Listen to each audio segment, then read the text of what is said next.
These are our biggest fans. They deserve something that will blow them away. Trust me. We got it covered. All right. Control house rules. Drive base music. Shotgun shuts his cake open. Let's do this.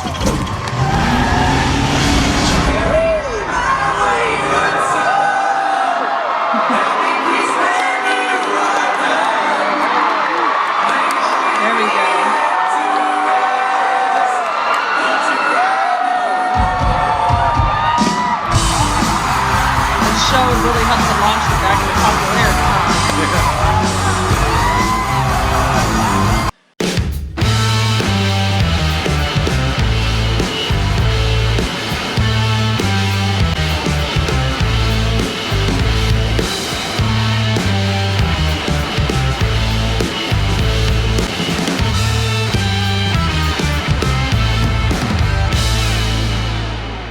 It's better than being a dumb one.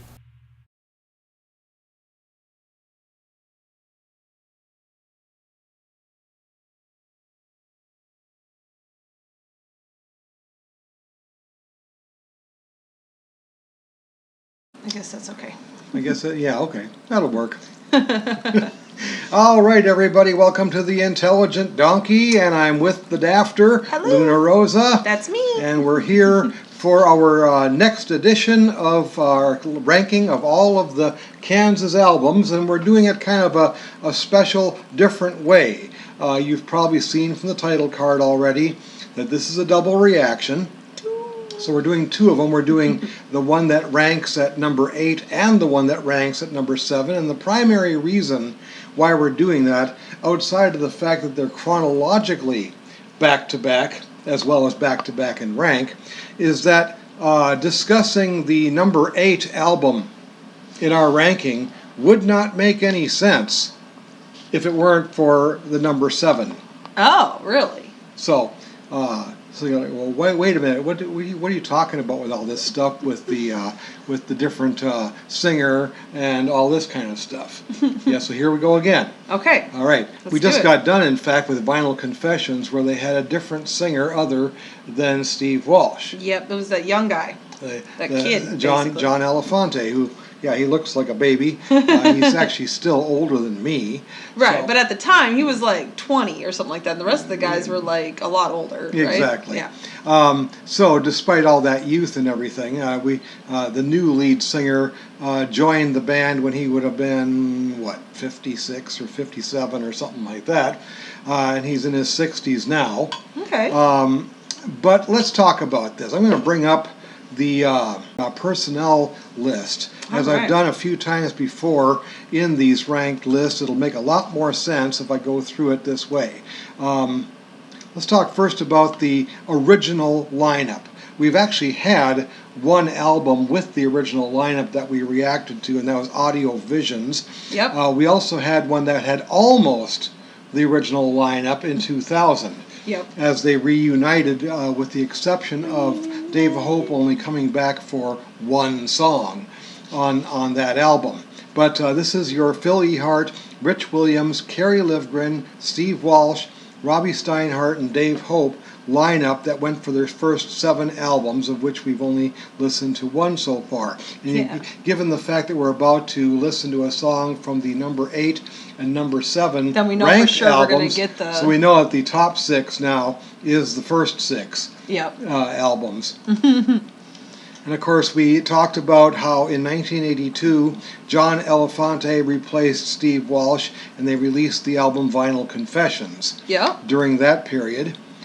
The following year, there was no violin anymore. John Elefante stayed, but Robbie Steinhardt left, and they released the album Drastic Measures, which is the lowest ranking album of entirely new studio material. Yep. From the 86 through 88 period then, though, as Steve Walsh returned to the band at the request of Phil Ehart, the drummer, Steve Morse came with him on guitar. Billy Greer came with him on bass, and he was with the band until 2023. Oh, wow, I believe. okay. And, all right. But during this period, from 86 to 88, they released 2 albums, Power and In the Spirit of Things. Which are both also down below on the They're list. on the lower end of the list, largely because of being violinless. Yeah. The lowest selling album of theirs was the next one, Freaks of Nature, from 1995. From 1990 to 1997, Greg Robert came in on keyboards, primarily on just for touring. I don't think he actually appeared at all on the album Freaks of okay. Nature, but David Ragsdale came in on violin. And that's a new violinist. That's a new violinist. He stayed from 1990 to 97. He would return, after this next lineup change, because in 1998, Robbie Steinhardt returned. Ah, okay. But we're missing somebody. But we're also, Greg Robert.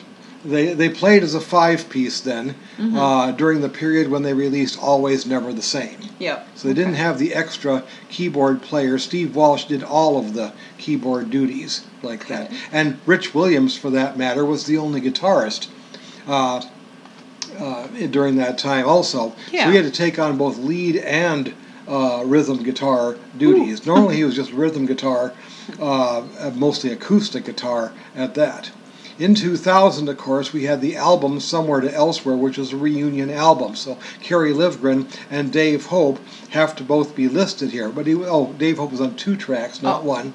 And Billy Greer, though, was still on bass for the rest of the tracks on that album. And probably for the touring, too. And then for touring, because from, it was actually late 2000, through 2006 then, Kerry Livgren left again, and Dave Hope obviously didn't stick around either, but they once again were back to being a 5-piece band with Billy Greer on the bass. Robbie Steinhardt, though, the original violin player, did stick around during that time. They had, actually, it was a couple of live albums. I list the one here, Device, Voice, Drum, they called it. And that was a live album? And that was a live album. And then in 2000, another live album, There's No Place, I know how they spelled it, There's No Place Like Home.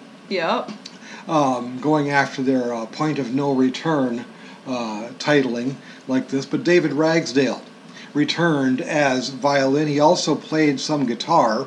And also did backup vocals like this, but they did tour during this period as a 5-piece. Now, up to 2014.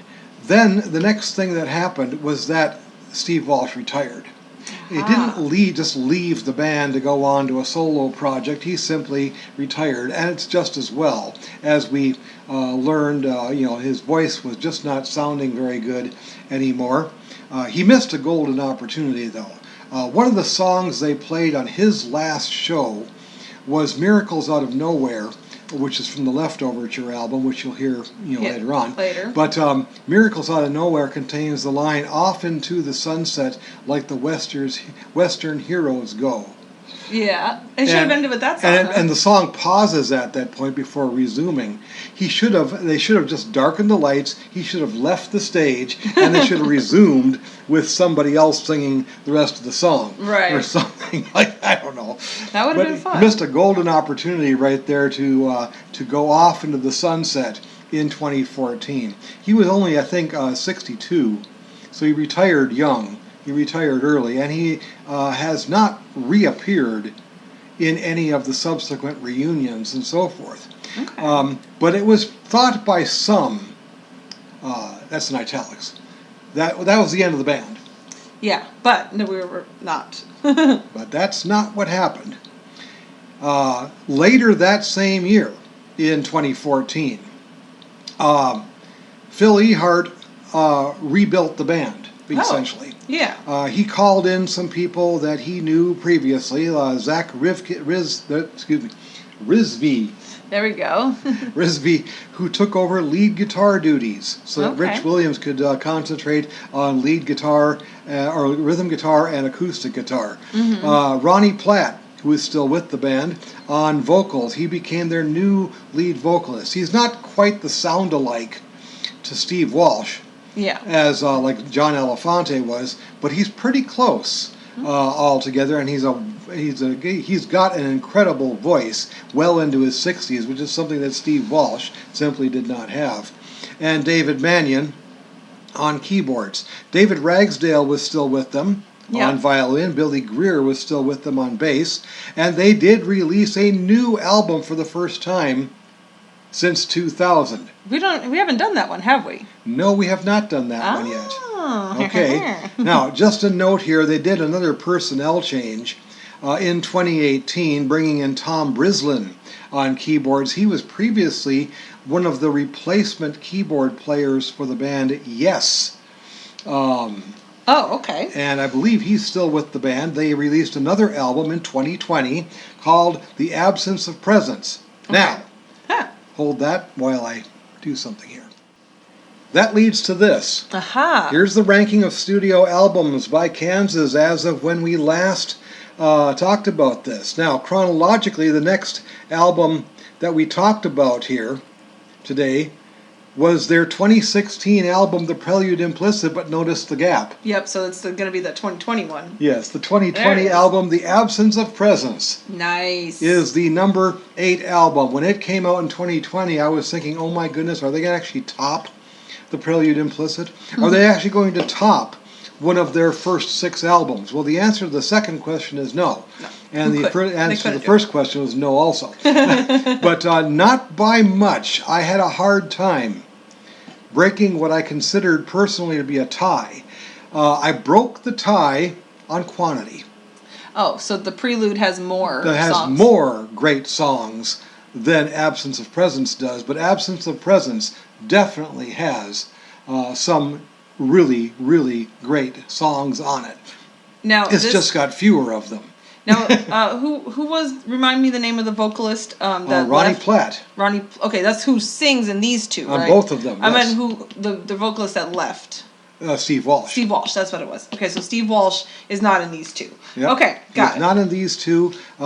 Spoiler alert, he's in all 6 of the ones that we were Yes. going to react to from here on out, but you'll never know the relative ranking of the albums or which one is number 1 or anything like that until at least 4 weeks from now. And the reason I say that is that today we're going to do a double reaction. We're going to do one song from Absence of Presence. We're going to do one song from the Prelude Implicit. We're going to do another song, at least one more, Okay. from the Prelude Implicit. The only reason we're not doing it today is that it would make it a triple reaction. Yeah, that would be too much. But there are some just plain outstanding pieces of music on there.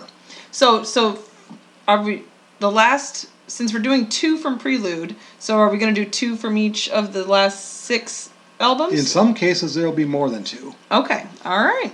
I'm ready. I can tell you right now there will be for sure 2 from the number 6 album, and one of them will be a live version of things. Let's see. On the number 5 album, there's going to be 2 songs from there. Okay. All right. We may, that's in italics, I'm going to decide this later. When we get to the top 2, they might both be full album reactions. Oh, all right. The only thing that's holding me back from that is the fact that you, in particular, know some of the songs on the top 2 album extremely well. Probably, yeah. Yeah. I'm pretty sure I have one in my head at the moment. Yeah. It has to do with a wayward son. Yes. As a matter of fact.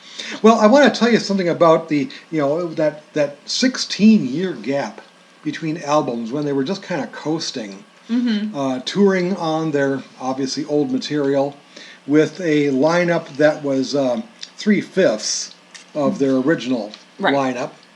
Well, it was 4/5 of their original lineup when Robbie Steinhardt was with them for a few years again, but then David Ragsdale returned and so forth. And they've actually since gone through a couple of more personnel changes, but it's amazing how after the dip in popularity of Kansas partly because of their violinless albums in their 80s, and then just an album that never got any promotion from their record company in the 90s, with Yep. their lowest selling album like that.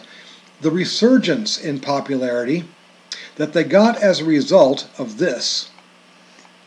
Oh, I know. Okay. Yeah, you think you know what's coming up here. Yeah, there's the change. There it is. There it is. In fact, I'm going to blow that up to full screen for at least part of this here. Okay.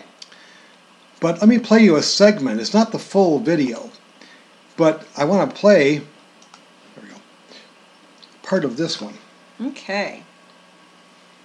Tee-hee-hee. This was from, this video was put together after the 2017 Comic-Con. By this time, by the way, they had the new lineup. They already had the Prelude Implicit album Okay. out. And I want you to see this. Right? And you're, the other one. Superman? Robin. Every superhero needs a sidekick, Sammy. I always thought you was more of like a Wonder Woman. Thank you. He's awesome.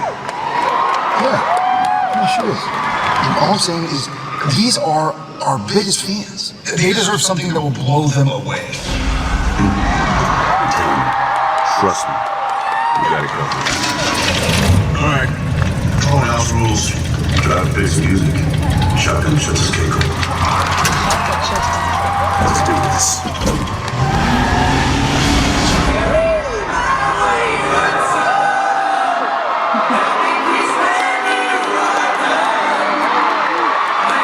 There we go.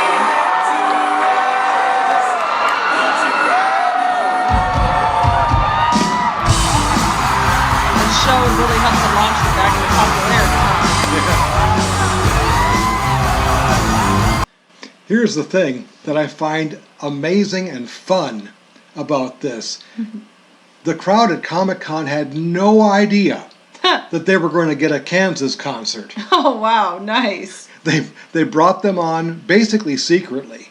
And they That's started awesome. playing this video, and all of a sudden the crowd knew exactly what was going on with the supernatural intro, because they had they were such fans of Kansas, and they played "Carry On Wayward Son" That's so awesome. frequently. I think that is just awesome myself. Yeah, But that yeah, was good.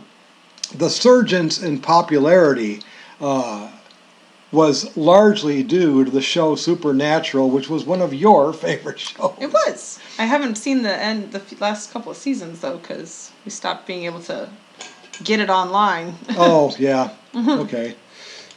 But, okay, all that was just to show you what led to some of the stuff leading up to then the album, The Prelude Implicit, which, by the way, we've already had. Now this is the 2021, right? This is the oh yeah, that's right. This is the 2020 album that we're going to do first here. Yeah. The 2016 album, by the way, we've already done one reaction to that, but not you. It was done, okay. but done with Nana from Nana's Shenanigans, aka her mom, aka my wife. That's it. Yep. We did Section 60, which is an instrumental from there. Oh, nice. Any which way, yeah, that's one of at least 4 in just incredible songs from the Prelude Implicit. The whole album's great, but I mean those 4, and that one of them being Section 60, was great. And then they came out with, like I said, The Absence of Presence. What a title! Like, I'm serious. That's like, what a great title for an album. Right. Okay, so what album is this one from? This is from The Absence of Presence. Okay. It's called Memories Down the Line. All right. Largely the same lineup as. I think you showed me this song. Pardon? I think you may have showed me this song back in 2020. Maybe when it first came out, as a matter Yeah. of fact. I may have shown this to you, but let's fire it up here. This is the official video for it, so if you see a copyright block in front of it, it's because of that. I'm going to try it without, and we'll see what happens. Yep.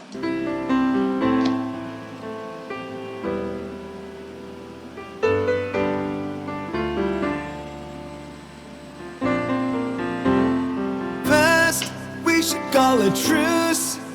This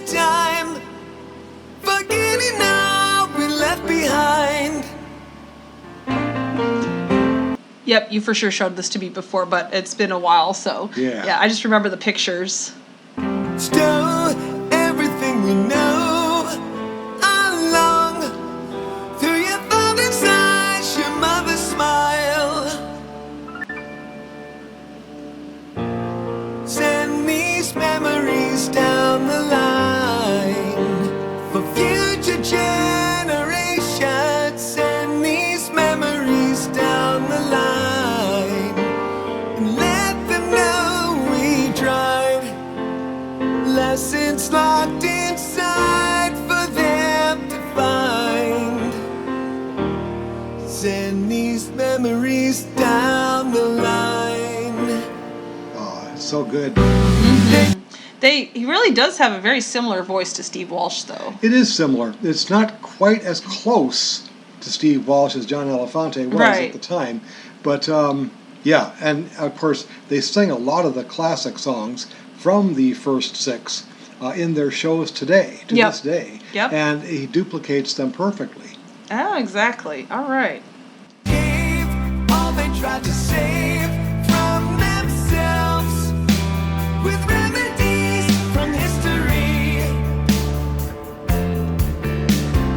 Pride, all the things they tried that never worked.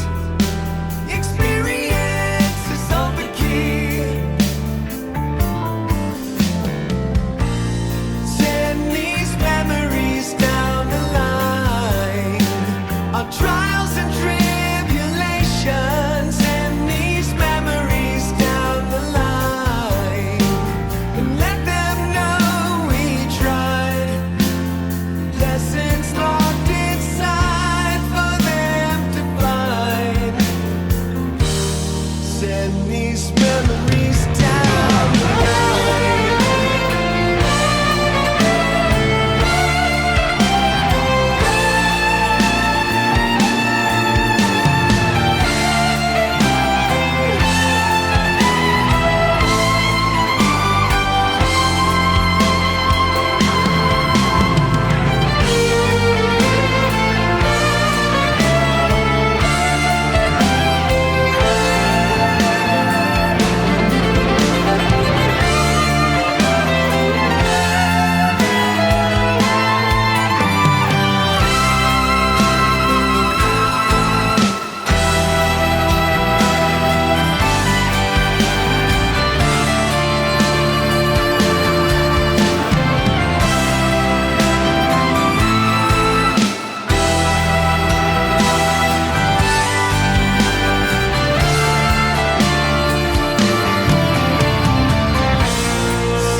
It almost has a vibe of like those 80s anthem kind of songs. Oh yeah, Like it has that synthy sound to it. And yeah. and yet what you're hearing, I don't think includes a lot of synthesizer. if No, any. it's something with the guitars that they're It's doing. guitar effects and of course Tom Brislin's piano. Yeah, exactly. So yeah, so it's interesting because it's got that like I can if I didn't know that this was in 2016, I would have thought this was big hair, tight outfits, they're rocking on the stage. It's 1988. Yeah, right? exactly. These memories down the line for future generations. Send these memories down the line. Lessons locked inside. Give them a fighting chance to know that we tried.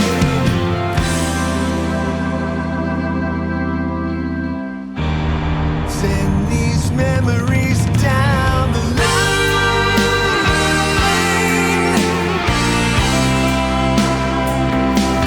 I like the constant use of wheat fields. Mm-hmm. Of course, Kansas fans are known as wheatheads. Sweetheads, nice.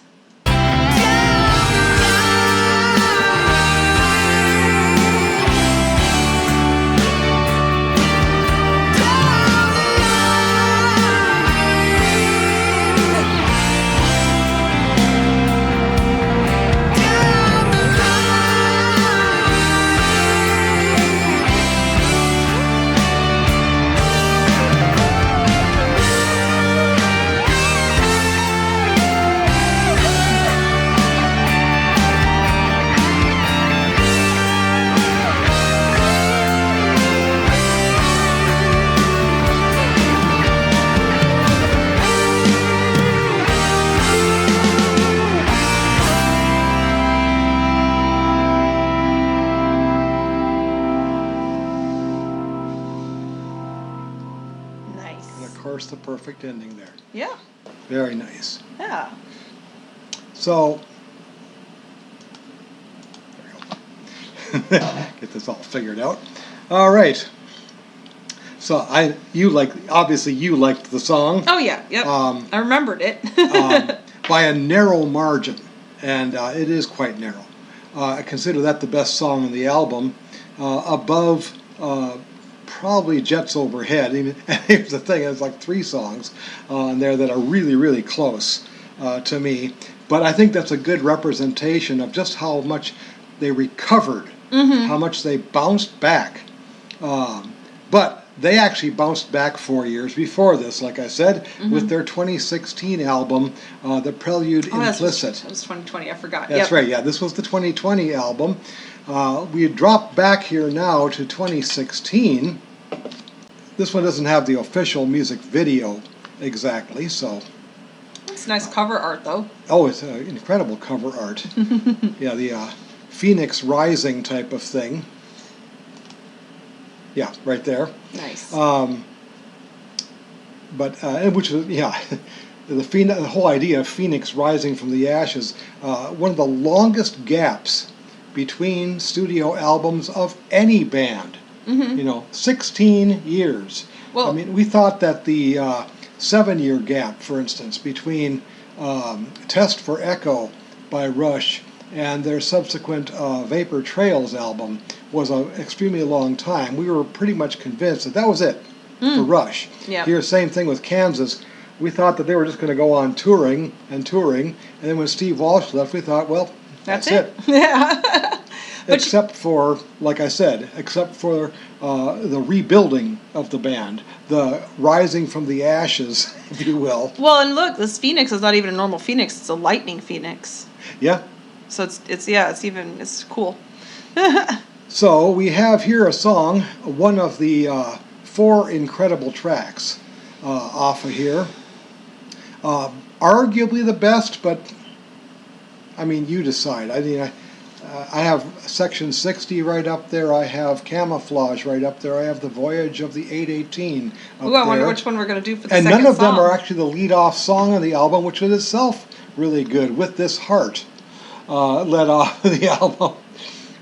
The first thing we heard of New Kansas, the first new studio track was that in 16 years. Yeah. But this one is called Refugee, and I find it very interesting, thought-provoking. I don't know if this is a lyric video or not. I don't think it is. No, I think it's probably just going to look at the album art, but that's yeah, cool. we can still look at the album art here. And I'm going to go fire it up. All right, let's do this. This is Refugee. Yes, I like that a lot.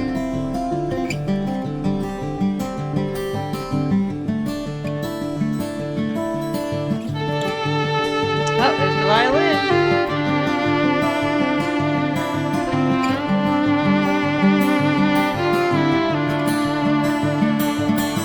In darkness you are walking, in a world you're all alone, in a search for freedom very far away.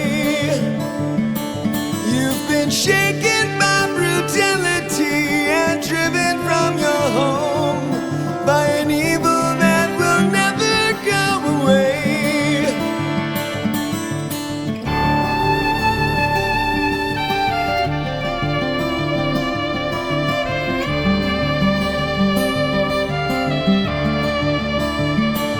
Every moment you're surrounded by the sheer insanity, when the nightly terror knocks upon your door, and you know the time has come to leave your family and flee, but the thought of leaving chills you to the core.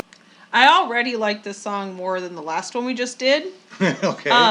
It has more to it. The last song was really cool with how they did the music video, but they kind of just repeated the same couple of lines over and over again. Then they had a really cool guitar solo. The chorus was longer than the verse. Yes. That's the big thing on there. Yeah, and it was, and then they had a really nice guitar solo that took up a big chunk of the song, which is great. But this, I love the the picking of the guitar. Where it's like, where it's not just a I strum. don't know it's a for tick, sure, tick, by the tick, way, tick. if that was done by original member Rich Williams or if that was done by new guitarist Zach Rivsky. Okay. But yeah, and I also like that the lyrics are more deep. They have more to them. There's more to say in this song.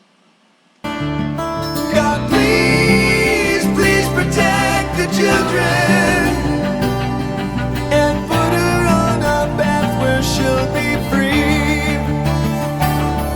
Give solace to a maid with all her innocence and give sanctuary to this refugee.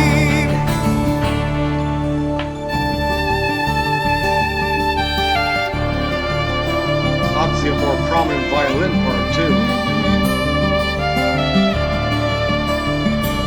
After months of pain and crying, you arrive where you believe you'll feel the comfort of a helping hand.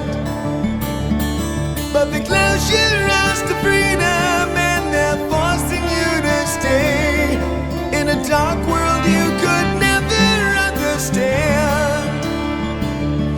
God, please, please protect the children and put her on a path where she'll be free.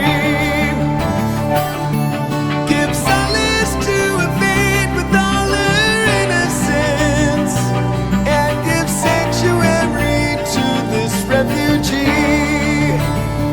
Yes, very, very nice so far. But yeah, it's almost like, because there was that 16-year gap, like you said, and this was in 2016, correct? Another note, by the way, is that this was very much a whole band project as opposed to any one member of the band. Well, and it also kind of all seems... the songwriting credits for nearly every song covers nearly the entire band in each case. Yeah, and it seems like they really did spend those 16 years to come out with something like incredible. Like they didn't just throw it together. Like the one in 2020, that one was good, but it just kind of seemed like, at least the song that you showed me, it was kind of like, okay, we're back up again. We don't have to try as hard. Yeah. Oh, what's become of us? Is it right to line our heads within the sand? Oh, what's become of us? Are we so blind that we can't understand?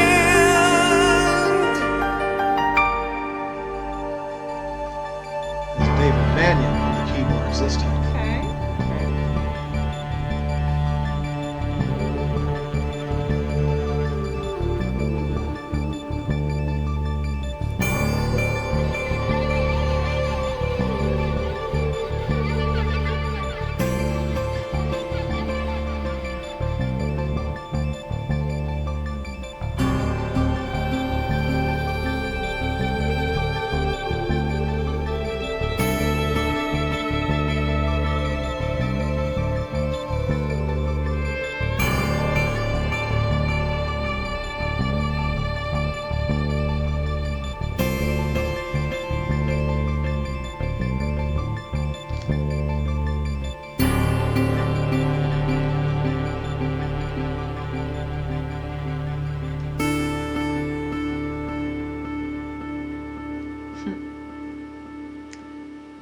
Now, that instrumental bit at the end, that was nice, but I do have to give it to the other one.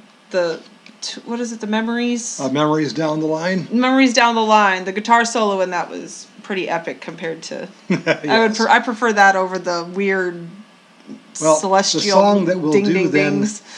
next time we get together for one, which will still be from the Prelude Implicit, Okay.